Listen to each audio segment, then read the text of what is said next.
직장 다니면서 3달 정도 사업을 준비했고 일주일 만에 2,500만 원을 벌고 사직서를 냈어요. 게다가 더 놀라운 게 뭔지 아시나요? 이 매출의 순수익은 99%라는 겁니다. 안녕하세요 여러분, 성공보배입니다. 오늘은 구독자분께서 요청하신 직장 다니면서 제가 사업을 구축한 방법에 대해서 알려드리려고 합니다. 원래 따로 만들어 놓은 영상이 있었는데 구독자분의 요청이 우선이기 때문에 급하게 영상을 다시 찍었습니다. 우선 저는 자동차 관련 회사에서 5년 정도 직장을 다녔는데요. 직장 다니면서 1월에서 3월 약 3달 동안 사업을 준비해서 3월 20일부터 26일까지 딱 일주일 동안 2,500만 원의 매출이 나왔습니다. 회사 다니면서 제가 세후로 월급을 320을 받았었는데 갑자기 이렇게 큰 돈을 벌게 되니까 이게 가능한 일인가? 제 스스로도 너무 신기하고 믿기지 않고 꿈 같은 경험이었어요. 그래서 지금 이 영상을 보시는 시청자분들도 회사 다니면서 이게 가능하다고? 라는 생각을 하시거나 혹은 의심을 하실 것 같아요. 당연한 거라고 생각합니다. 왜냐면 저도 회사 생활 5년 하면서 주변에서 누가 이렇게 해서 돈 벌었다고 하면 에이 그건 그 사람이니까 되는 거지. 에이 그건 걔가 운이 좋아서 그런 거야. 이렇게 생각하고 자기 회피를 했기 때문에 어떤 마음인지 잘 알아요. 그래서 저는 그런 분들을 뭐 부정하고 싶은 생각도 없고 믿어달라고 애원할 생각도 없습니다. 다만 저처럼 영상 하나로 인생을 바꾸는 분들이 있을 수 있기 때문에 그분들을 위해 이렇게 영상을 만들었습니다. 제가 이 노하우를 배우기 위해서 200만 원 가까운 강의 비용을 지불했는데 이 영상을 끝까지 보시는 분들은 200만 원을 벌어가시는 거니까 끝까지 집중해서 봐주세요.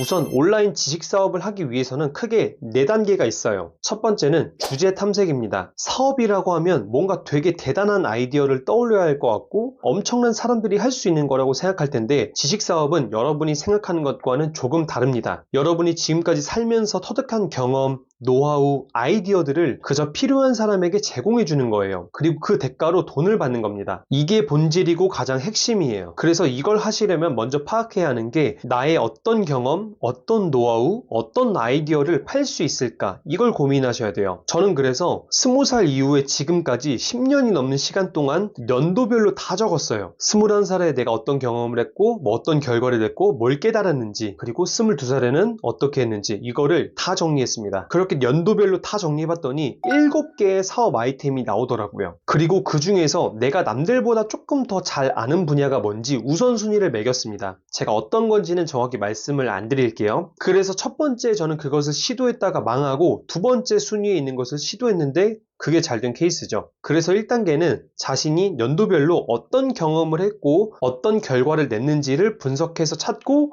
우선순위를 매겨보세요. 엄청 특별한 것이 아니어도 돼요. 블로그를 시작했거나 취업을 남들보다 잘했거나 유튜브를 해봤다거나 회사에서 어떤 직무에 대한 경력이 있다거나 쇼핑몰을 운영해봤다거나 남들보다 글을 잘 쓴다거나 말을 잘한다거나 외국어를 잘한다거나 육아를 경험해봤다거나 결혼을 좀 더 알뜰하게 해봤다거나 등등 너무 많습니다. 할 수 있는 게 너무 많아요. 지금 제가 예시도 많이 드렸어요. 어디서는 이런 주제를 찾아주는 것만으로도 몇십만 원 받더라고요. 그런데 저는 그냥 다 알려드립니다. 그러니 사소한 거라도 나라는 사람이 갖고 있는 지식을 나열해보세요. 그게 첫 번째입니다. 그리고 두 번째는 퍼널 구축이에요. 퍼널이라고 하면 어렵게 생각하실 수 있는데 쉽게 말해서 통로 만들기라고 생각하시면 돼요. 그러니까 여러분이 알고 있는 지식을 어떤 창구를 통해서 알려줄 건지 정해야 됩니다. 그리고 지금 시대에서 가장 잘 활용하면 좋은 퍼널이 바로 SNS입니다. 블로그, 인스타, 유튜브 이 3개가 핵심이에요. 이 3가지 중에서 내가 갖고 있는 지식이 글로 풀어냈을 때 좀 더 효과가 있으면 블로그를 하시고 사진이나 카드뉴스 형식으로 만들었을 때 더 좋으면 인스타로 하시고 영상으로 제작했을 때 더 좋으면 유튜브로 만드시면 돼요. 내가 갖고 있는 지식과 가장 특화된 SNS 채널을 만드시면 돼요. 그리고 그렇게 채널을 파서 여러분이 알고 있는 정보를 사람들에게 제공해 주세요. 예를 들어 여러분이 영어를 잘하시면 영어를 잘하는 법에 대해 사람들에게 알려주면 되고 육아를 해봤던 경험이 있으면 아이 분유 고르는 법 또는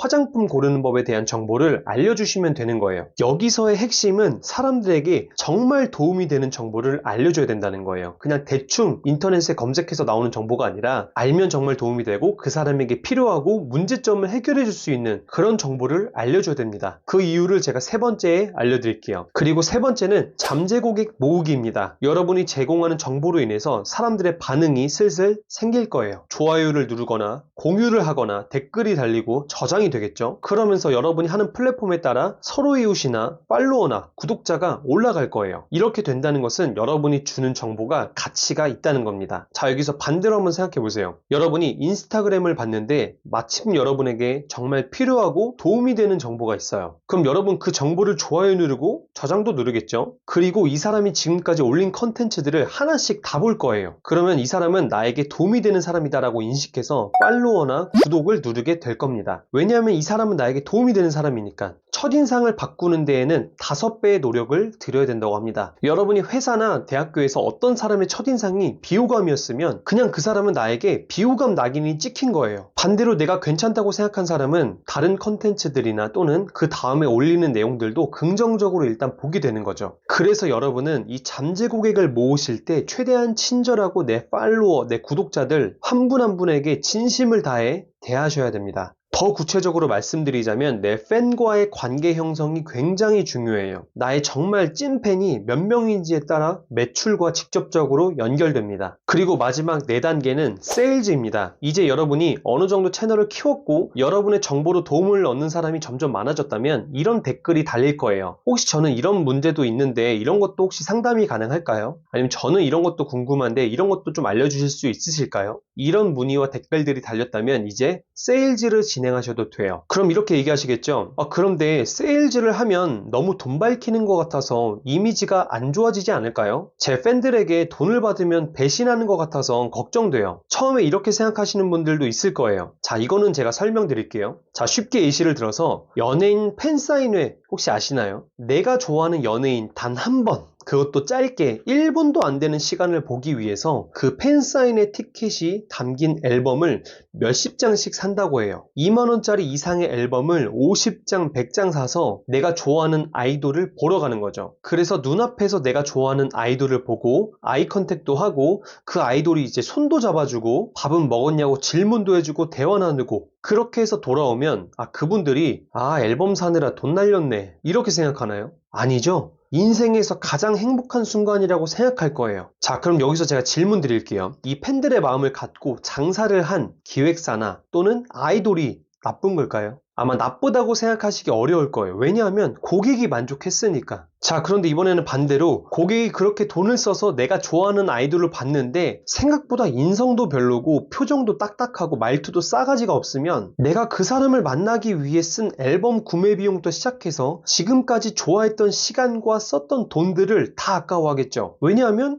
고객이 불만족했으니까. 이게 자본주의에서 세일즈를 하고 욕을 안 먹으려면 고객을 만족시켜주면 되는 거예요. 그러니까 그게 설령 내가 무슨 실수를 했더라도 그 실수를 만회할 만한 보상을 주면 되는 거죠. 자, 여러분이 배달의 민족에서 음식을 주문했는데 내가 주문한 거랑 다른 게 와서 불만족했어요. 그러면 일단 스트레스를 받겠죠. 그런데 갑자기 사장님이 죄송합니다. 잘못 배송 간 거는 그냥 드시고 원래 주문한 음식 제가 새로 해서 빨리 다시 가져다 드리겠습니다. 라고 하면 여러분 만족해요, 안 해요? 만족하시겠죠? 똑같은 원리예요. 여러분이 세일즈를 진행하실 때는 세일즈를 진행했다는 걸로 욕을 먹는 게 아니에요. 고객에게 돈을 받고 어떤 가치를 제공했는데 그게 만족을 주지 못하면 그때 욕 먹는 거예요. 그러니 세일즈를 했다고 욕먹는 거에 대해서 너무 겁먹지 마시고 어떻게 하면 고객에게 더 많은 가치를 줄까? 어떻게 하면 고객을 더 만족시켜 줄까? 이 부분을 생각하시는 게 포인트입니다. 그리고 그 세일즈 방식은 강의 형태가 될 수도 있고 전자책이나 1:1 컨설팅 또는 그룹 코칭 등이 있을 수 있어요. 그러니까 여러분이 가장 잘할 수 있는 상품으로 만들어서 세일즈를 하시면 됩니다. 이 세일즈에 대한 이야기는 할 얘기가 너무 많아서 10시간도 할 수 있어요. 그러니까 다 얘기하면 영상이 너무 길어지니까 궁금하신 분들이 있으시면 추후에 제가 다시 세일즈에 대한 부분만 영상을 찍어 보겠습니다. 혹시나 추가로 궁금하신 분들이 있으시면 이렇게 댓글로 남겨주세요.